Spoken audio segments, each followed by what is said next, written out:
I want to ask Jack to bring secularism into a pragmatic campaigning mode, particularly in this country, because we have problems here getting secularism taken seriously because nobody is religious. We have a very, very small national church, and so the traditional NSS approach of disestablishment seems nobody's interested in it because the church is in effect dead. So, what do you see as a good campaign to promote secularism in a nation that is already secularized to a huge degree? Wow, that's so different from the United States. Yeah. Well, you have it easy, actually, right? So what's the threat, then? The threat comes from non-established churches that are making inroads everywhere. If I understand, the threat in the UK, right, is it's not the Anglican establishment that keeps you up at night, correct? It's the encroachment in local communities, be they Muslim communities, be they from evangelicals, from traditional. That's the threat. Yeah, we have residual power that the Church of England still has. It still runs 2/3 of the nation's education system. Sorry, the English education system. I have to be so careful. And so we would like to dismantle that. But I would also like to get your idea about what you think of faith schools. I mean, you say that we have to accept a certain amount of accommodation of religion. How much do we have to accept? And are faith schools, which are illegal in America, except when they're privately funded, what do you think about the state funding education by religious establishments? Right. Now, actually, in the United States, as you know, we found a switch around. Right? So the Zellers case, right? There's a way that state schools that are, religious schools are being funded with state dollars. So we've also lost that battle in the United States. What do I think about them? No, I don't like them. I don't like them at all, right? Because I think that a nation-building exercise, right, is when everyone goes to school together, right? And you see who your fellow mate, is that what you guys say? Your fellow mate is, or mates, right?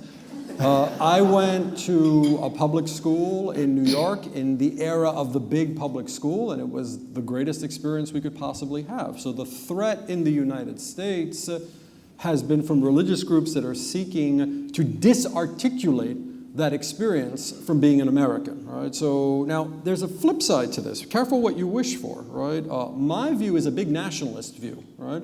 The view that we go to public schools, right, to be Americans, right, and to find out what America is all about, right? Many of you don't like America at all, and you don't like the things that we stand for, and that's what we're learning in public school. Now, I know that might seem like an odd diversion for me to take, but we have to be cautious about this. No, I'm against them. Well, what else can I say? I'm against the idea of any state funding going to private schools. However, the way the field is configured, it always happens that state monies go there. All right? Now, why does that happen? And this is the democracy problem, which I signal in the book. Right? The problem is that there are many religious people who want this and will use the legal levers within a liberal democratic nation state to achieve their ends. Now what do? Do we remove the levers? And by removing the levers, do we somehow become less liberal and less democratic in the process? Yeah, good. One other thing is the present resurgence of Islam. And in this country, of course, we have, because of our colonial past, we have a rather large Muslim population, which is becoming more and more pious. And this is causing problems which secularists will have particular problems with, because it's a rather uncompromising faith that is being promoted, not one that makes accommodations. So how do we cope with that and still remain secular? Right. I think we should have coped with it 20 years ago. This is when you don't have intellectuals, when you don't have people on the scene. It's Wahhabism, all right? It's forms of Islam that are not, as far as I understand, indigenous to Islam, all right? These are ways of thinking about the world that have gained steam and energy and financial backing in the last 20 or 30 years that really don't represent the way most Muslim communities historically thought about others and the world. And they've been exported, right? They've been placed in Germany, in France, in your country as well. Now what do you do? So we're kind of 20, 30 years behind what caused the problem. There was a very interesting quote on the front page of the New York Times speaking about Saudi Arabia and the particular type of Islam that it has promulgated, where a scholar said, well, Saudi Arabia, they're the arsonist and they're the firefighter at the same time, all right? So this strain of Islamic thinking, right, which I repeat, I actually don't think is what most Islams have been historically, has completely corroded so many Islamic communities the world over. Now what do you do? All right, it's there, the youngsters believe it, all right, major problem.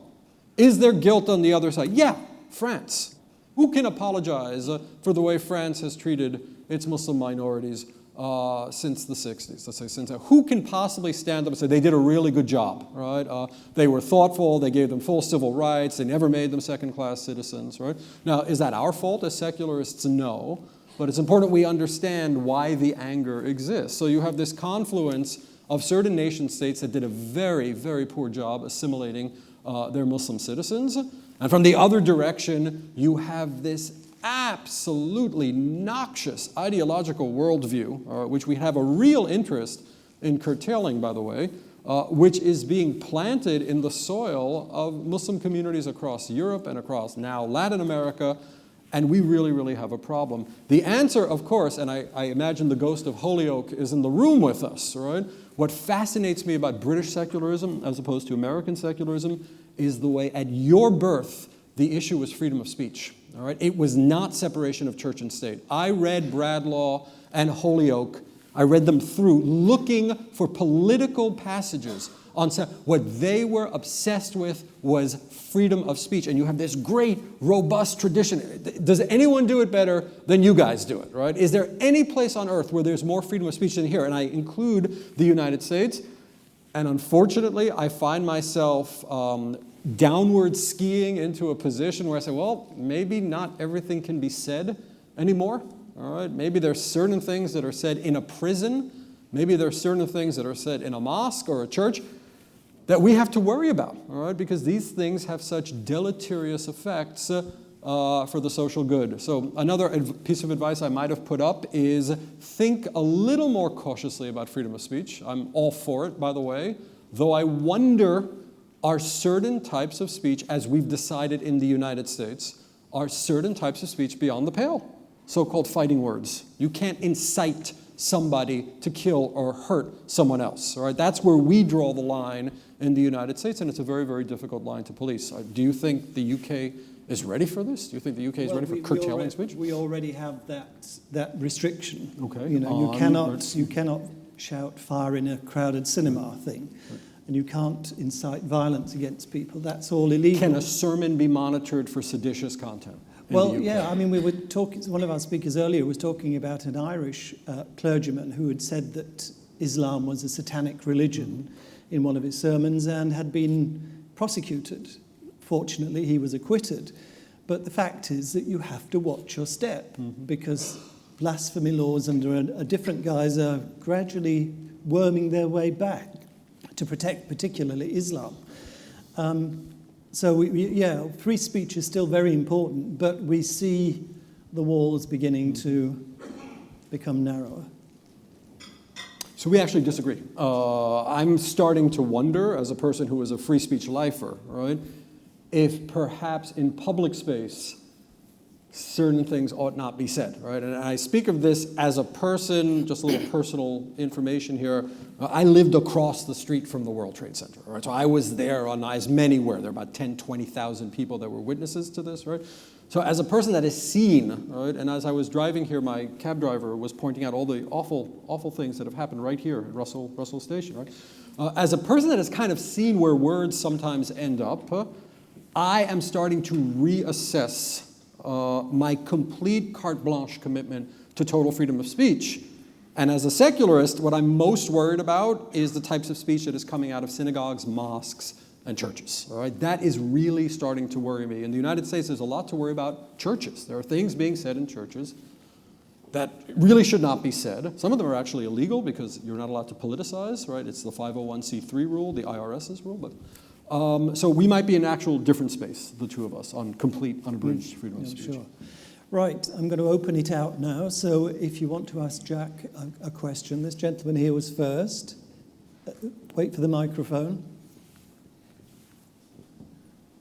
My name's John Butcher, and I'd like to ask Jack about the second greatest contrick ever, which is the United States dollar. I happen to have one here. And the reason it's so successful is the billions believe in it. And on the back, it just so happens that it refers to the greatest contrick ever, 4 words, the second of which is the greatest contrick ever, and still millions of people believe in that. So, can I ask you, Jack, when is the United States, despite its constitution, going to move away from this obsessive involvement with religion? And in particular, is there ever a chance that there could be a genuine atheist in the White House? Well, we don't yet have a genuine atheist in Congress. So that's the first part. So there are 535 of them. I believe we have one, but she said she was a pantheist, right, which I thought was strange, right? She wasn't actually an atheist. We have a lot of differences. I would hope if that genuine atheist were uniquely qualified to serve, I really hope we would live in a country where that person would be elected. I guess I find myself disagreeing again. The 4 words the gentleman mentioned, Mr. Bushell, were "in God we trust" on the dollar bill. Now, I think there's a generational difference here. I want to be very, very honest, right? I'm a little bit younger than my interlocutor. I come from the generation right after. I think our generation was wont to say, meh, M-E-H, all right, as long as whatever, whatever keeps you going, does this... So these attempts to get "in God we trust" off dollar bills, the attempt to get rid of the Pledge of Allegiance in public schools, I write a chapter about this in my book. As you know, Peter Nidau, right, tried this. They strike me as theoretically correct, but pragmatically disastrous. All right? And every time secularists go down that road, it backfires. All right? It backfired in the case of the fellow who tried to get the Pledge of Allegiance out of schools and "in God we trust." How does it backfire? You get these huge ringing resolutions on the floors of Congress by votes of like 434 to 0, 1 abstention, right?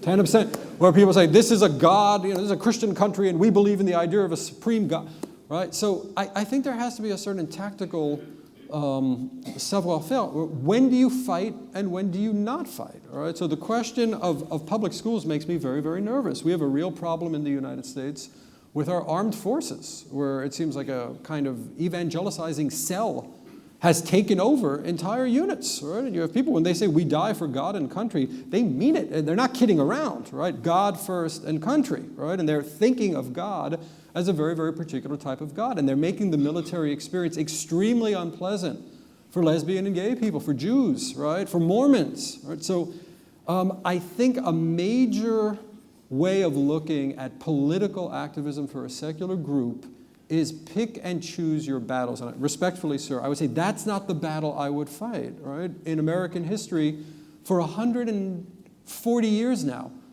liberals, secularists, freethinkers, those names used to be synonyms, have been demanding a repeal of tax exemption for churches. All right? I mean, that's in the 9 planks of liberalism. That's like in the 1870s. All right? You had secular groups demanding from the American government that tax-exempt privileges be denied to churches. And do I agree theoretically? Yeah. All right?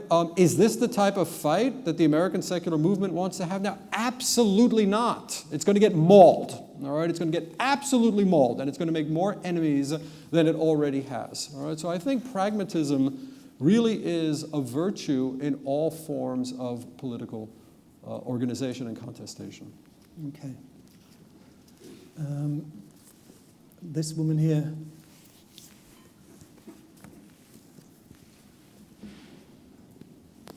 Hi, Hamdi here from the Secular Society of Somalia. Big target on our back. we're wondering when we can get support from the international secular societies and atheist groups and organizations. I think a lot of people are timid about offense, about ethnic issues. There are two things. One is the religious dimension with regards to the anger that you see coming from, Muslim countries. And the other is obviously the post-colonial anger, which is, those two go hand in hand.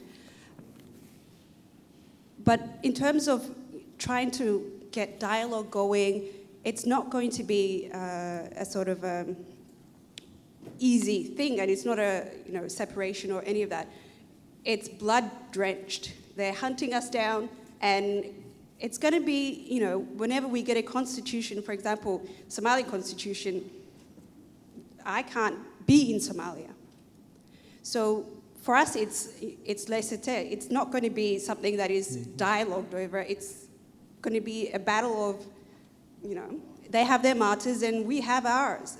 But when can we get support from the rest of the community?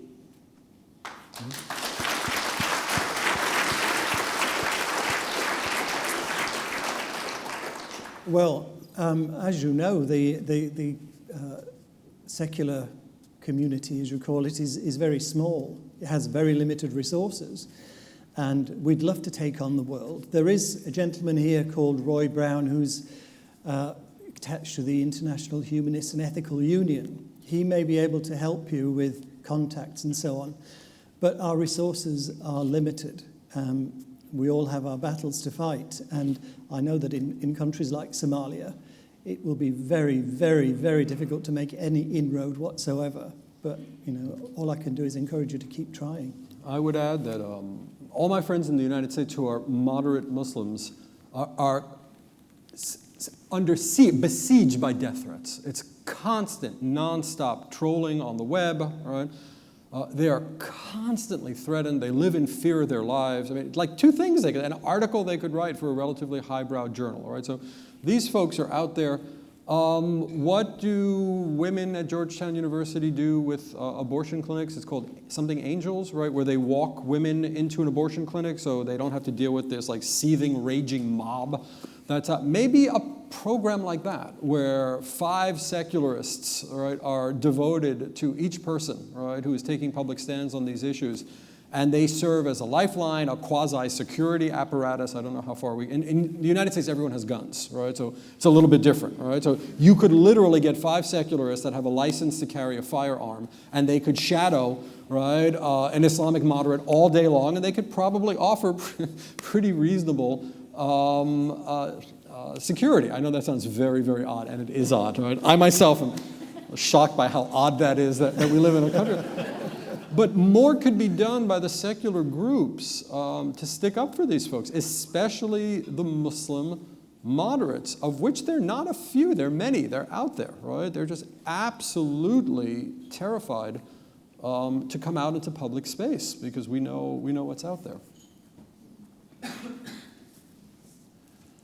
Yes, that lady there. Yep, just coming. Yeah, I'd like to talk about France for a second. Mm-hmm. I can remember as a student in the 60s that the predecessor of Charlie Hebdo was constantly satirizing the Catholic Church, constantly.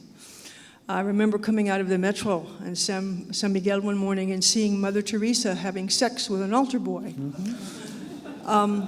My question is there a difference with the now current satirical magazine, Charlie Hebdo, criticizing the Catholic Church and then taking on Islam? Is there a difference? And how did you feel about the Charlie Hebdo situation? Sickened. I was in France one day before. I know this sounds very, very, I knew something bad was going to happen, because I have mystical powers. That's the type of atheist I am. I knew it. I was there on the occasion of my nephew's bar mitzvah, and we walked into his synagogue, and if you're in Washington, you deal with a lot of security, and you realize that security people are professionals. These guys were so nervous. All right? They were so incredibly nervous. They were probably Israeli soldiers that were kind of spending a year or two. I've never seen security. This was like a day before or 2 days before the attack. Right? So I knew something terrible was going to happen. I was extremely, extremely agitated by what was going on. Now, Charlie Hebdo these are professional satirists of the highest order, all right? So my sniff test, right, for good art is, are they technically good? These guys are great, all right? There's a long tradition in France, right, of doing this sort of thing, right? Do they have the right to do it? Absolutely, but let's look at the difference, right? They mercilessly satired the French Catholic Church, as you know, right? Like awful, awful, awful stuff, right? So let's think a little bit about, and Catholicism tolerated it, right? Because Catholicism has made its peace with modernity, and it's made its peace with freedom of expression. As much as it might try on the edges, right, to push it back, right, it has understood what the fundamental rules are. And these folks clearly have not, right? And this is the problem. So is the French Catholic Church, is it anywhere on the radar of what secularists should be thinking about? I think not. It occasionally does things that secularists find completely off the reservation. But these groups are something new entirely. We've never seen this before. I don't think Islam has ever seen this before. Sure, maybe there was a sect in the 9th century or some crazy Kharijites or something like that, right? But this is brand new, right? If you read a lot of sociology of religion, many sociologists of religion argue that fundamentalism is new, right? It didn't really exist. Christian fundamentalism as well. Till 1910, 1920, it was a reaction to Darwin. It was a reaction to biblical source criticism. It was a reaction to new datings, geological datings of the age of the earth, right? And something new happens within Christianity, this idea of scripture that is completely perfect, that there are no mistakes, that it is the literal word of God, right?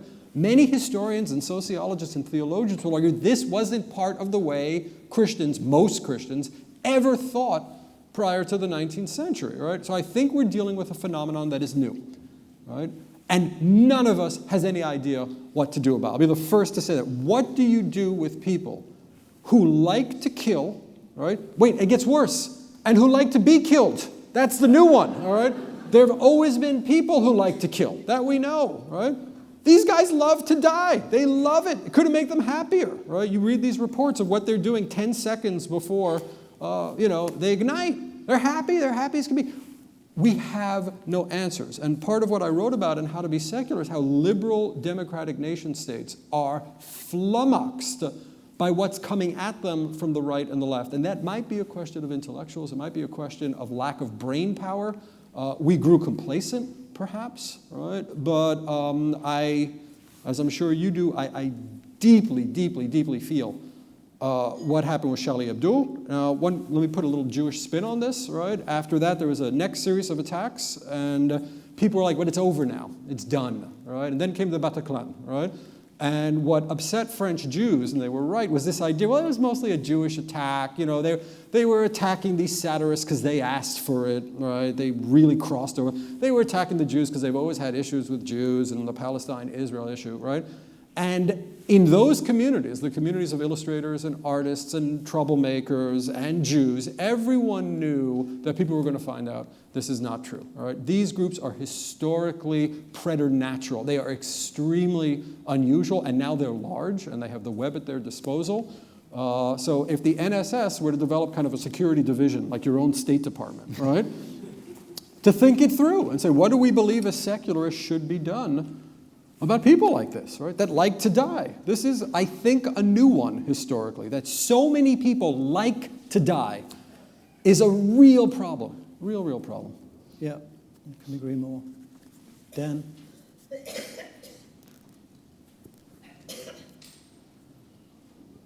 Thank you, Jack, for your comments. I'm the director of the group that publishes The Freethinker, which has been calling religious people morons since 1881.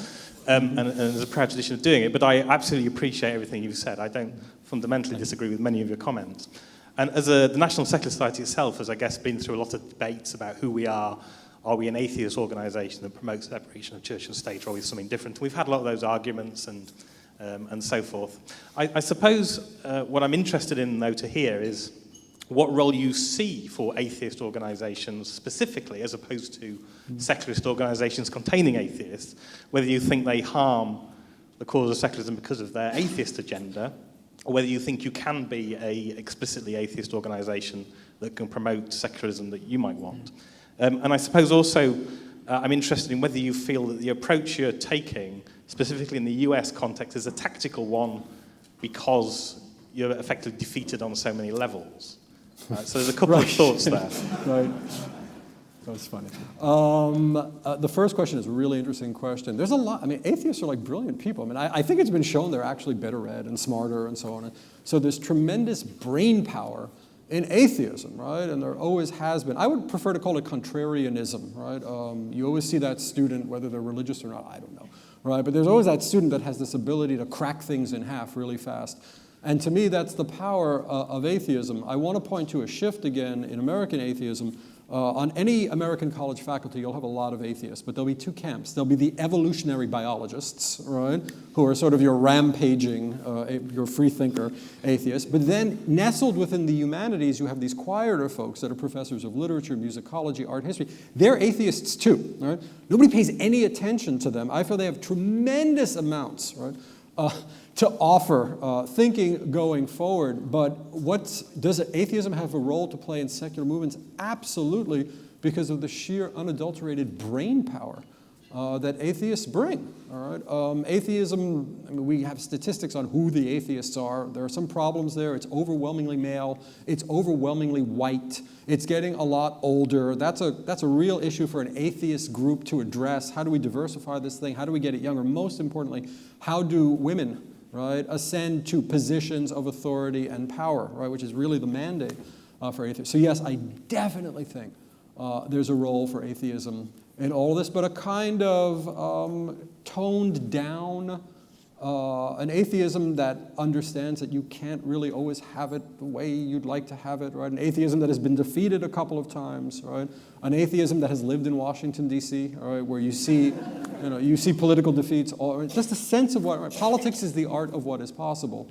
And my sense working with atheist groups in Washington, D.C. is they had no conception of what was possible, all right? They had a conception of what they wanted, and they didn't understand the steps to get there. The second question, I guess the gentleman was saying it's kind of easy to have this position when everything's been defeated in the United States. Yeah, we're in a very, very bad way, right? Secular movements are in a very bad way. We have this huge column called the Nones. Remember them? N-O-N-E-S, right? They're about 25% of the population, right? So the more intellectual wing of the movement was saying, everybody relax. This is an opportunity. Let's roll up our sleeves and let's look at the numbers, all right? So we looked at the numbers and we realized that of the Nones, only 30 to 40% of them were actual atheists or agnostics. But the rest I see, right, as people who want to join the movement, right?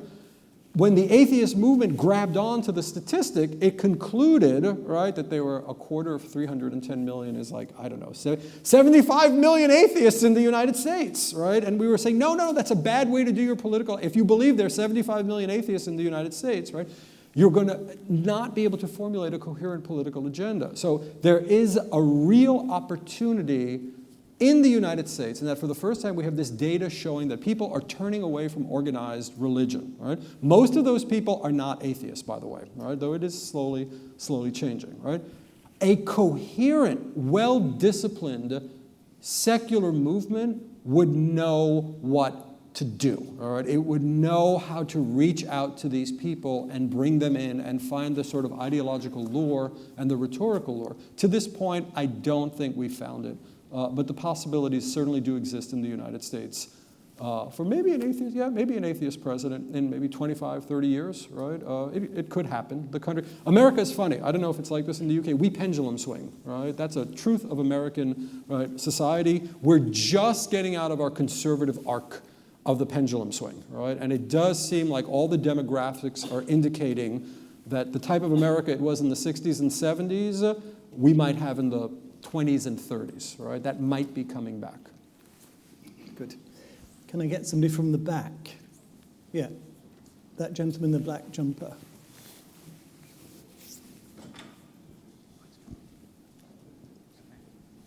Yeah, my name's Colin Brewer, and I studied medicine rather than history, and so I'm worried about the question I'm asking you. But are you sure that there has never been, in the past, a kind of reaction, vicious, exterminatory reaction against atheists that we're seeing now? I mean, I think if you go back to the 13th, 14th, 15th, even the 17th century, you will see people just as frightened of mentioning anything to do with atheism as anyone on Charlie Hebdo might have worried, perhaps should have worried a bit more about mentioning Islam. And people back in the days of the Crusades were quite prepared to die, especially as they were given the equivalent of the 72 virgins. You know, they were told you had a straightforward indulgence.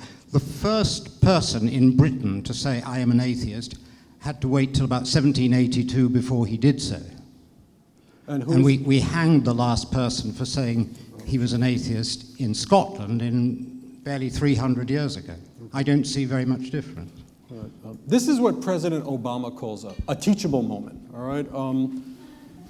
Let's start with the idea that there were platoons of atheists running around in the 13th and 14th century, right? The historical scholarship doesn't find them, all right? The great book written on this is Lucien Febvre, The Problem of Unbelief in the 16th Century, right? And Febvre, who, as far as I knew, was a sort of atheist, or he clearly was not down with religious traditionalism, argued that the concept didn't exist. Now, I know it's hard to wrap your heads around this, right? But there really wasn't such a thing as an atheist in the 16th century. Now, in the 17th and 18th century, according to our finest historians, and let me mention the name of Alan Kors of the University of Pennsylvania, who is a very peculiar atheist, if I'm not mistaken, he takes a crack at atheism in France, and he comes to the same conclusion. It was something that was spoken all the time. It was the worst thing you could call somebody, all right? It was a four-letter word to call somebody, but it was the type of thing that a Lutheran said about a Catholic. You filthy atheist, right, is what a Lutheran would call a Catholic, and back and forth. As we've started looking for actual flesh and blood atheists, all right, people say, I don't believe in God, all right, like that guy in The Life of Brian, right, Jehovah, that guy, right? Somebody say, F you, I don't believe in your God. They're very hard to find. We start to find them hiding, anonymously writing, eponymously writing in the 18th century in France. All right? Now we start to see people that are daring to say they don't believe in God, but they're usually doing it through ventriloquy. All right? So I don't agree with the idea that we have a history of this type of hatred towards atheists as we understand them today. In the 19th century, somebody write an article about this, all right? Here's the idea. How radical French Enlightenment ideas traverse the channel, come to this country. This is a fascinating story. I think Thomas Paine was the agent. I don't know, because he's the only guy that was reading them, right? You know, he's reading Diderot and Voltaire. Comes to England, and for the first time in history, atheism becomes the predilection of the working class. You guys have it all, right? Your atheist movement, right? I'm talking about Owens, for example, and Holyoake, from its outset was working class. We've never seen that except in the Soviet Union, right? What I'm trying to say is you had bodies, you had people, right? You had people that were organizing around something that looks like what has become atheism today. So in regard to the doctor's question, right?